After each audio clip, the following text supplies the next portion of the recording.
সুপ্রিয় দর্শক সবাইকে গুড আফটারনুন। আমরা এই মুহূর্তে চলে এসেছি তরমুজ খেতে।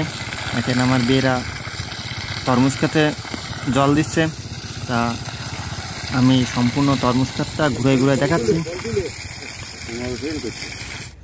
দর্শক দেখতে পাচ্ছেন, এই হচ্ছে সূর্যমুখী ফুল গাছ। এখানে এই তরমুজ গাছের পাশাপাশি ভিতর দিয়ে সূর্যমুখী চাষ করা হয়েছে। এখানে ফুলগুলো দেখতে খুবই সুন্দর।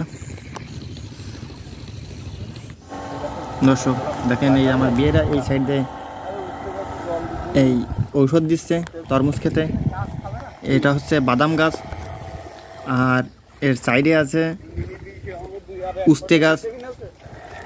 দেখেন, এরা প্রতিনিয়ত এরা সার ঔষধ দিচ্ছে ভালো ফল পাওয়ার আশায়।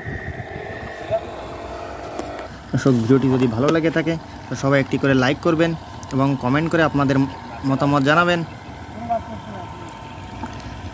আমরা যে তরমুজ খেয়ে থাকি, আসলে দেখেন কি পরিমাণ খেতে বিষ দেওয়া হচ্ছে এবং সার দেওয়া হচ্ছে যাতে ফলন ভালো হয়। দর্শক, এটা হচ্ছে শাক আলু গাছ, এটা হচ্ছে ঝিঙ্গে গাছ। দেখেন, এই ঝিঙ্গে গাছে সবগুলো ফুল ফুটেছে এবং অনেক ফল হয়েছে। এই হচ্ছে ডাউল গাছ।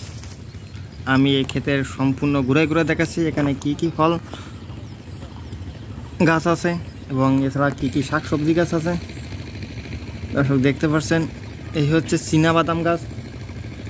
এখন নতুন বাদাম গাছ রোপণ করা হয়েছে, এখনও গোড়ায় ফল আসেনি, কিছুদিন পরে এগুলোর আবার ফল এসে যাবে। দর্শক দেখেন, এই সাইড দিয়েও সূর্যমুখী ফুল গাছ। দেখেন, অনেক ফুল ফুটেছে, দেখতে খুবই সুন্দর লাগছে। আর ভিডিওটি আপনাদের কেমন লেগেছে তাহলে কমেন্টে মতামত জানাবেন। ধন্যবাদ সবাইকে।